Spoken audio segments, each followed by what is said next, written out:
The new documentary on Hulu called Born to Be Viral, The Real Lives of Kidfluencers sparked some much needed conversation around the well-being of our young children and our digital stars. So let's talk about some things from a licensed therapist perspective.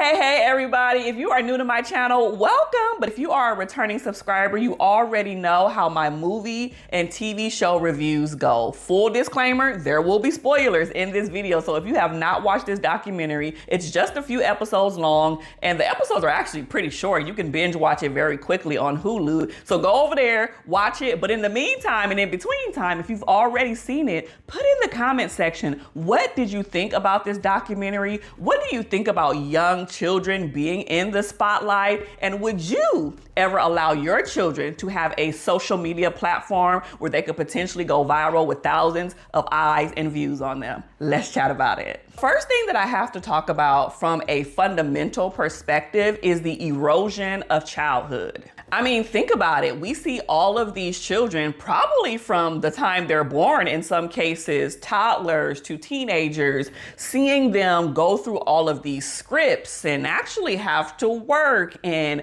these scenes and scenarios are crafted out for them, and it doesn't feel natural. It's very much structured. It's almost like they have to perform on demand. They have to create lines or repeat lines or do things appropriately how the parents want them to. And that can cause some issues, because this isn't like back in the day before social media, before technology was a huge thing where we would play dress up and just have creative fun and imaginative fun. This is very different. What happened to kids just being kids without an audience or a revenue stream attached to it? And from a developmental perspective, I've told you guys before, our brains don't even fully develop till we're about 25, 26 years old. So can you imagine newborns, toddlers, anybody less than, 10 years old engaging in these types of this form of entertainment for the world to see? It impacts them cognitively, it impacts their social growth, and it also impacts their emotional growth too. The biggest thing for me that I was wondering when I was watching this documentary is, what is their identity formation going to be like? I remember in one of the episodes with the Fish Fam, the mom, I believe her name was Madison, she talked about this concern of, I really don't know how this is going to impact my children when they get older. And it was kind of like this juggle between,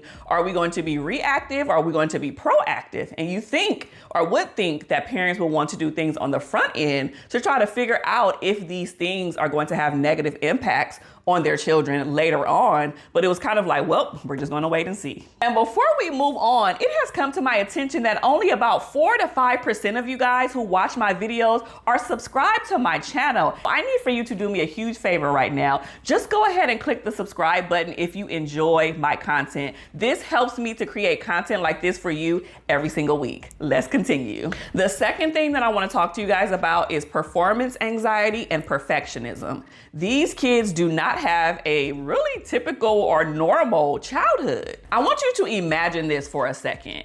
Imagine millions, I'm talking about millions of views on you at all times, scrutinizing your every move, what you look like, what you said, what you wore. Even adults have a hard time receiving this level of criticism, because think about all of the comments, even if the kids don't see them, that are being projected onto them on a daily basis. It isn't normal for children to have this level of exposure and so quickly. We see like child stars and, Amanda Bynes and, all of the Mickey Mouse clubs of the world who are in the limelight and very much on TV, but this feels very different. It has some of the same elements, but they have to be on at all times. Again, with the Fish Fam, there was a scene where I believe his name was Kyler, the dad. They were supposed to be recording this brand deal, and the kids were just being really silly and acting all funny. And he was like, no, there's no time for that. You guys are doing too much right now. And I'm like, they're like 5, they're like 6. Like, give them a freaking break. They don't want to do this right now. So in some of these instances, they may be forced to perform, forced to be on at any given time when they're not feeling well, when they're frustrated, when they're being silly. Like, they still have to get into shape and do what they need to do because there's money, there's revenue, and our livelihood is attached to this. And from a licensed therapist perspective, I believe that this is going to lead to anxiety. I believe this is going to lead to a deep and a high level of self-criticism, perfectionism, and ultimately a fear of failure. Because think about it, their self-worth is attached to likes, comments, views, money, brand deal. And if we don't get that external validation, what does that say about me and my self-esteem and how I show up in the world? The constant need for perfection is going to last way past their kid influencer years, all the way into adulthood. The third thing that I want to talk to you guys about is the blurred lines between family, work, and exploitation. Some people may not even think this is exploitation. And then there's another camp where they're like, hey, this is absolutely not something that should be done because we don't know what the lasting impact is going to be on these children for years to come. So in this documentary, it was clear that there were very much blurred lines between family time, what's considered work, what's considered exploitation, how are the kids getting paid? Is there a trust for them? Is money being put aside for them at a later time? Is the parents utilizing all of the funds? And I'm not saying that these families did that, but we've seen countless stories where there were children being exploited, being abused, whether that's physically, verbally, emotionally, sexually, all of the things. The parents took their money, they have nothing, and it's a nightmare of a story. But the parents are oftentimes the managers, the producers, the camera person, the editor, and I still gotta be mom and dad. So those lines tend to be blurred if there isn't very explicit instructions and deadlines about these particular roles. If I'm being honest, I think these parents, they started with good intentions. Like, I don't think they started off being like, hey, workhorse, do this. I don't think that that was the thing. But when the money started rolling in, when the followers started to increase, when the views, when the YouTube AdSense and the brand deals and all of this stuff started running in and they elevated their lifestyle, now it's something that we have to maintain and we can't just quit just because. Now, essentially, because our family home and everything that we do and everywhere that we go is a big production or a production studio, where does the responsibility of parenting begin? And where does the child labor portion begin as well? Because are the children really consenting to this? If you're a toddler, if you're 3 years old and mom has a camera in front of your face, can you really consent to say, hey, yes, I want to do this, mom, or no, I don't want to do that, or I don't want to do that today? Now, there have been some really huge monumental shifts in regards to labor laws and rules and regulations, especially here in California, where, LA is the prime spot for things like this, where trust needs to be made, but it's also an unregulated field. Nobody is going around and saying, hey, your kid is performing today or on social media. Can you show me where you're putting funds aside? Can you show me the hours of schoolwork that they did today? Can you show, no one is regulating this on that level. And I really want parents to get back to prioritizing their children's well-being, prioritizing their education, and not just a viral moment. I'm not saying any of the parents and families in this show was doing anything abusive or doing things above the line, but we have some questions. That's why I said at the beginning of this video, it's sparking some much needed conversations around well-being of our digital stars, our young children. The fourth thing that I want to talk to you guys about is privacy and boundaries. Now, clearly, if people's and children's first steps and their first tantrum and everything that they have done has been online from the beginning of their existence, this raises some questions. I personally know more than a few people whose parents are in the limelight. They're on social media. They're very face front on their social media, but they do not share their children. If it's a family photo, faces are blurred out. If they're going, it's almost like Nara and Lucky. I don't know if you guys follow them, but they're like huge right now. One of the things that Nara does is she never shows her children's face. So she might post, a picture of them or a video of them doing something, but she blurs out their faces or put a caption or an emoji or something over their face because she said that she wants to protect her babies at all costs because she knows that this world and the digital footprint is very scary. Once something is online, you cannot delete it. It is essentially on there forever. Because remember, these children are going to grow up to be teenagers and young adults. And what are they going to think about their whole lives being online before they were able to give verbal consent about it?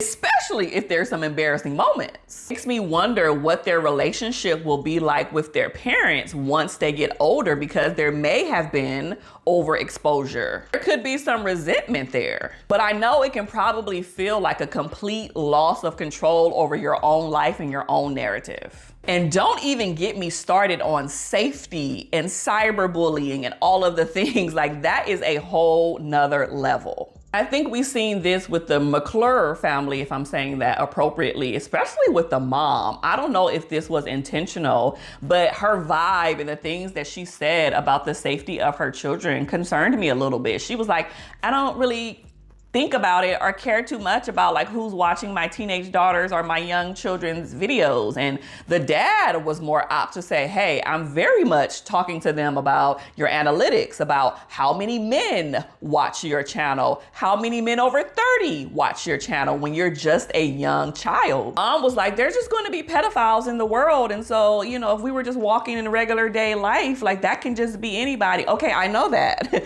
But this is a different scenario and a different situation. You have beautiful young girls that you have to protect. Now, I know they're always watching. I know they're in the videos, the parents, and they're always around when their children are going live, but you can't be with your kids 24/7, okay? And when your kids are very public facing, and people know them in public, and people want pictures of them in public, there are going to be some not so good people, some pedophiles, some people out there who may do things that could cross the line. Your job is to protect your babies at all costs. The fifth and last thing that I want to talk to you guys about is their long-term mental health. Again, all of these families and these kiddos, they're not going to be kids forever. They're going to eventually grow up. And so what happens when the views dry up, when the comments are no longer there, when people no longer are really clicking or subscribing? Even the Fish fam talked about how their profile and their channel went from being probably one of the top 5 family channels at the time when they originally created their channel to going down in the ranks. What happens when the trends change, when your kids are no longer in the spotlight or have a desire to be in the spotlight? What's going to happen then? What's going to happen to your household then? What's going to happen to your lifestyle then? How are you going to shift and change when needed? Because a lot of these families are doing this full time.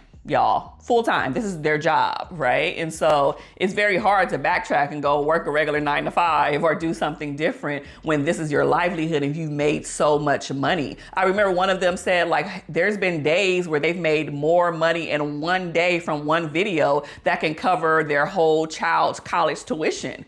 And that's not what's typical for the average person. Some of these families are making someone's year's salary in one day off of one video. That's not normal. When their identity is built on this online persona, there's going to be some mental health challenges that have to be addressed at some point. Look at the history. We've seen former child stars, child TV stars struggle with addiction, struggle with weight issues, struggle with their mental health, depression, anxiety, suicide, and a loss of purpose when they are no longer relevant. I have some questions. What types of support systems are in place for people who want to transition out of this lifestyle? Are these parents developing skills and interests outside of creating content? Are the parents preparing their children for a lifestyle that's not attached to views and comments? We absolutely have to advocate for the young kids who don't have a voice and who will eventually grow up and have to deal with the aftermath of post-fame.